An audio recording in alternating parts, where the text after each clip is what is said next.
Hey everybody, so in this video we're going to be going over how to use the daily emergency room patient log Excel spreadsheet that I created, except you're not going to be interacting with the Excel spreadsheet itself. You're going to be interacting with a user form or a user interface to make it a little bit easier for data entry. So about this form, I made it because I figured it'd be a little bit easier for a lot of folks that aren't fancy with Excel to just use this user form. It's super easy. Fill in the boxes, then press the button. Simple as that for adding and deleting data or even correcting data. Without further ado, we'll get started. Real quick, this is my personal computer, so just know that it'll be different for the hospital computers tremendously. One being that the location of the file. So on the hospital computers, it should be located on the G drive under several different paths of folders. I couldn't tell you exactly where, but in my computer, I have it just kind of here. What it should look like though is you should have the master file. It should say master daily ER registration. And then you should have several folders labeling the year, and then under each year you should have the months. So with that, we'll get started with the Excel spreadsheet here. We'll open that up. Don't worry about all those other ones. Those are just old versions that I've created. The newest one so far to date is 1.17. So a couple things. When this first opens up, you should be greeted with a little form window here for inserting the starting date. If you're not greeted with that at the first off, check up top here along this bar, and there might be a bar where you have to click like enable content or trust source, stuff like that. Just go ahead and enable that and allow it to do its thing. Otherwise, this will not work. Unfortunately, the hospital computers are secured, and so on the network there, they have security features with them, and sometimes it doesn't allow the stuff that this Excel spreadsheet needs to do to run.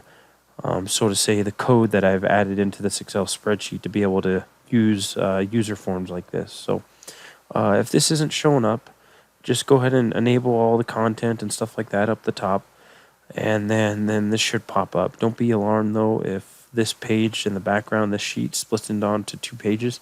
It'll fix itself once you start adding data. So, but once you get this little window up, what you got to do is go ahead and enter the date in the same format that I've got there. So we're going to enter the full date with dashes and everything. And then there's a couple things that are going to happen. When I click continue, one, it's going to take this date and put it into this box right here, and right there, and allow it to basically put the date into the user form or the Excel spreadsheet. But also, when I click continue, it's going to open up a whole brand new window for saving the file. The reason for saving it is we don't want to ever override the master file, because the master file has a couple things that it needs to do on first startup, and if you override that, it's not going to do it if you actually save over it. So we want to make sure we save the file as a whole new document and never override this master one. So I click continue. You'll notice back there that the date changed, or put the date in there, and now you're met with the save window, along with the, if you notice here, the date that you entered got put in there, and then it tagged on this daily ER registration. So with that, we're going to navigate to the folder it needs to be saved to for the current month. So we would go for obviously 2020, go under file 2020, and then we'd look for the folder for March, and then we'd go into March, and then we'd go ahead and click save. Now, if on accident that you guys rewrite or rename this, don't worry, as long as you save it under 2020. What you don't want to do is actually rename it Master Daily ER Registration, okay? Because that could end up throwing a lot of people off. So if you accidentally name it that and click it and it changes the name to that, go ahead and just click cancel. What it's going to do is cancel everything out, And then what we're going to do is we're going to want to close the Excel spreadsheet and then click Don't Save. And make sure you click Don't Save. And then we're just going to reopen it and do that all over again, okay? So when it starts up, we'll go ahead and enter the date back in. And then when that save window pops up, we'll go ahead and navigate our way to the proper month, proper year-end month that the file needs to be saved in. So it's 3/25/2020. And we'll click Continue. And then we're going to navigate to 2020. We'll find March. And then we're going to click Save. And what that does is it actually rewrites the name of it. And then you get this new window that pops up. This new window is the user form or the user interface that you guys would be utilizing to actually input the data into the Excel spreadsheet. Okay, so we're going to go over this user form real quick. Everything is text boxes or drop-down boxes that you can enter data into. These drop-down boxes, even though they have data in them or list of items you can select from, if you don't want to select from them, you can just type what you want and then utilize that. Same with like the chief complaint, you got a large list of items you can use. And if you don't want to utilize any of those, or if what you're trying to write as the chief complaint is in there, just type it in there and it'll be fine. A couple other things about this. Anything highlighted in red is mandatory to fill out. So if you end up just wanting to put the patient in real quick, you're trying to just keep up with paperwork. Say the patient hasn't even been discharged yet. Heck, he hasn't even been seen by the doctor, but you're just trying to keep up on all the stuff you have to do. The minimum information needed to add a patient is the red boxes, and then this guy down here too. And that at least gets it started. You can always go back and I'll show you how to actually edit stuff or add or amend stuff to data that you put in, and it's super easy. Down here you've got your buttons, so add patient. This add patient button will actually change to amend patient if you end up editing data for something you've already entered.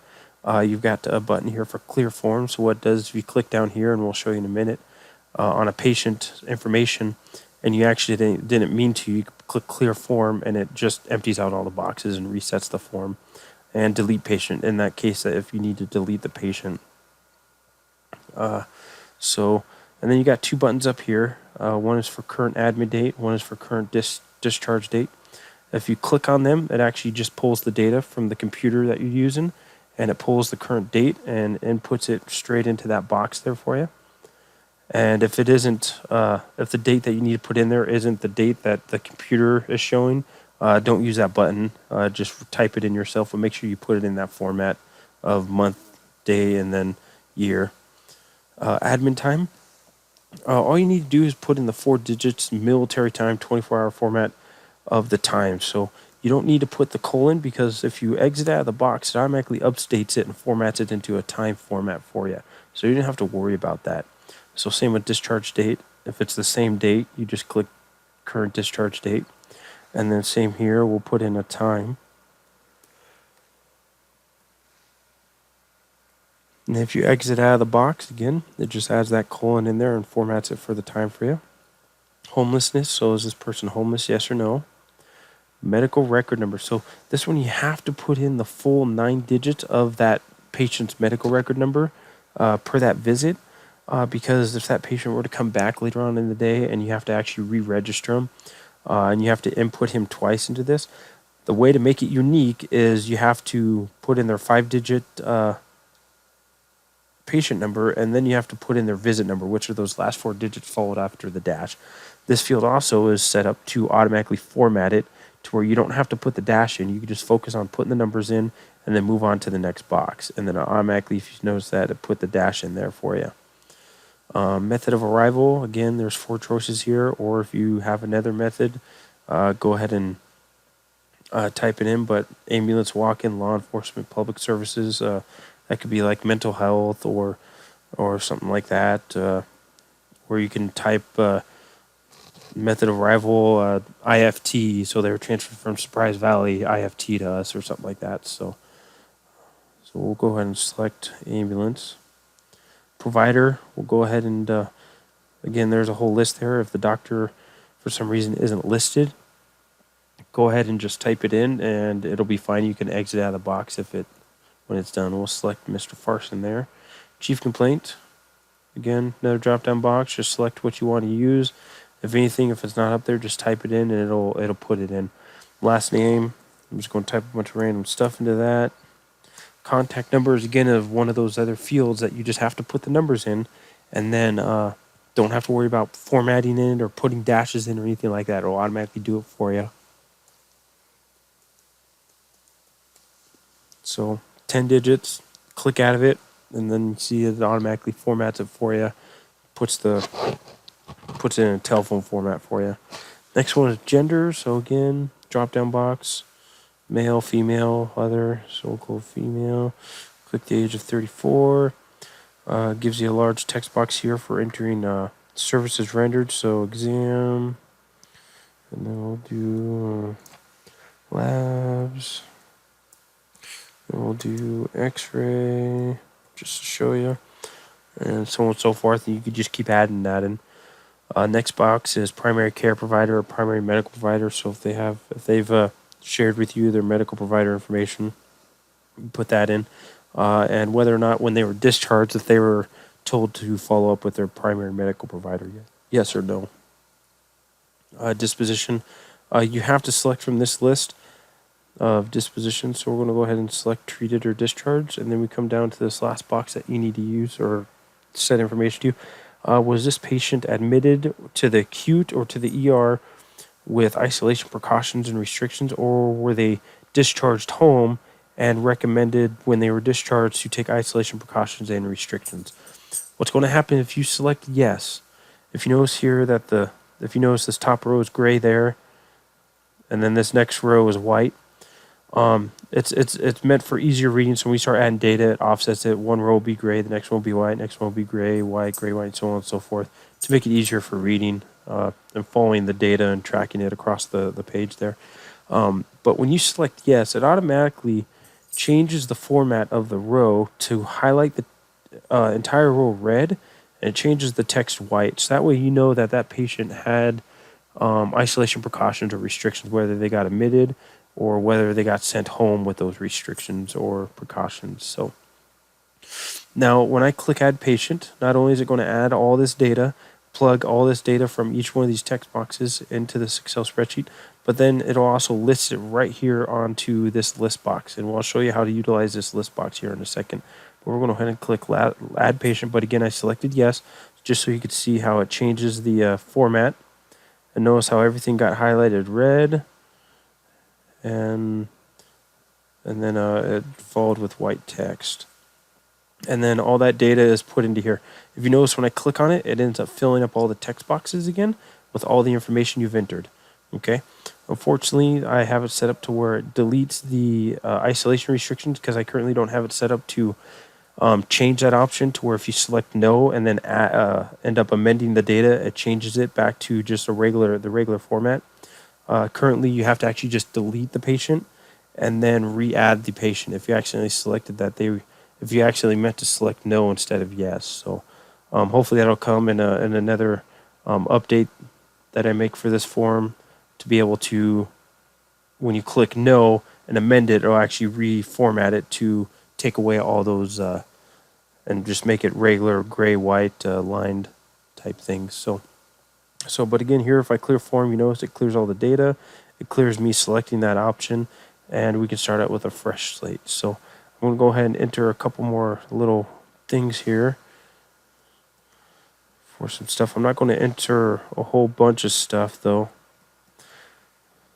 I'm just going to enter the red fields. And then isolation precautions. And so if you notice, when I click isolation precautions no, it'll add the patient. And then notice how the next row came white. We'll do another one here. Enter a medical red number. Bunch of random characters for text. Bunch of random characters for text. There we go. And then isolation precautions. We'll click no.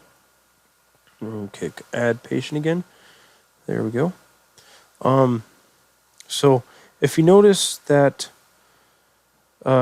if you're entering the data in sequence by the time they came in, you're not going to have a problem with this. But if you don't, what you can actually do is say you've entered someone that came in at 9, then you entered the data for someone that came in at 3, then you entered the data for someone that came in at 10, and so on and so forth. It's just all jumbled-ish.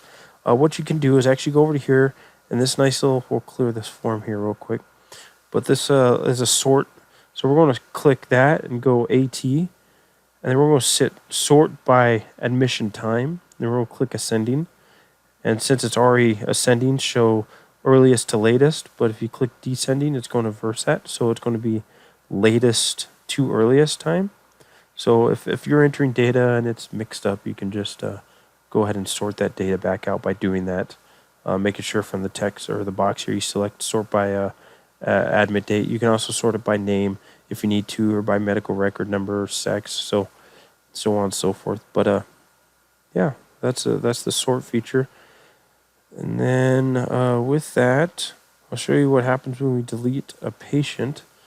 So when we delete a patient, it just literally deletes that entire row. I'm going to go ahead and delete our patient here who has the precaution set. So when I click delete, it's going to completely delete that row and start out fresh for you.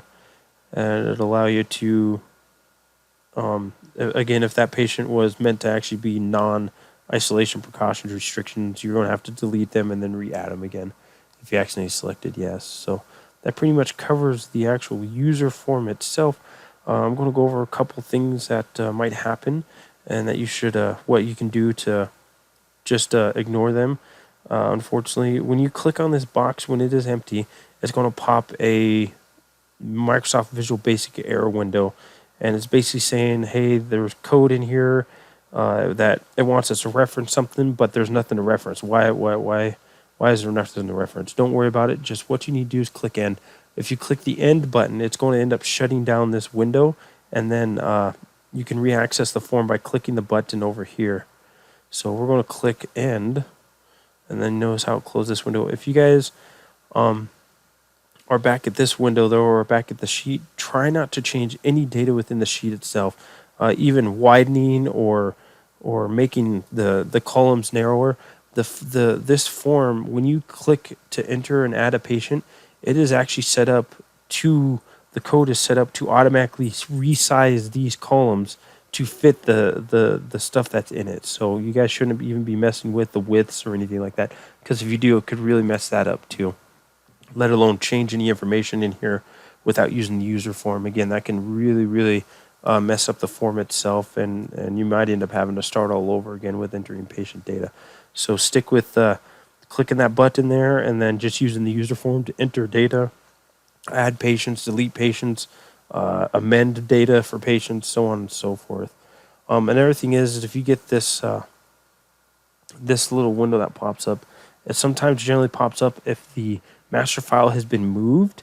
So if it has been moved, just make sure go ahead and just move it back to where it originally was at, because when I put these onto the network there at the hospital, they're meant to be used in that specific location. If it gets moved, you're going to get an error because it realizes it's not in the area that it was meant to be. So just make sure not to move this document around. And if you do end up having to move it, get a hold of me at the end of this video. Down in the comments or down in the description below will be my personal email address. For all sense and purposes, just if you want to see updates to this or additions or improvements, email me. If you have questions about it, email me. I'd be more than glad to come down and show all you guys, if I'm still here, how to use it. It's super easy, and again, it's just meant to make things easier. Everything works fine when it's also to print and everything like that. So print works just fine. So if you need to print it, it's going to print it. It's automatically formatted to print out properly. And then just as easy as just clicking the save button if there's something you need to save, or if you've added data, just click the save. Other than that, hope you enjoyed the video. Again, if you have any questions, comments, or really want an in-depth review of how I even made this, I mean, feel free to reach out to me. I'm not a pro by any means by being able to code or anything like that, but I do enjoy it. So just to give you a little like sight, I wrote all this to be able to do everything that form does, Every one of these little modules has code in it to be able to do something different. So again, if you guys have any questions, concerns, or want to see updates done to it or improvements, email me down below. Or if I'm still here, feel free to come out to the Emmons Barn and reach out to me. So other than that, you guys enjoy, and thanks for watching.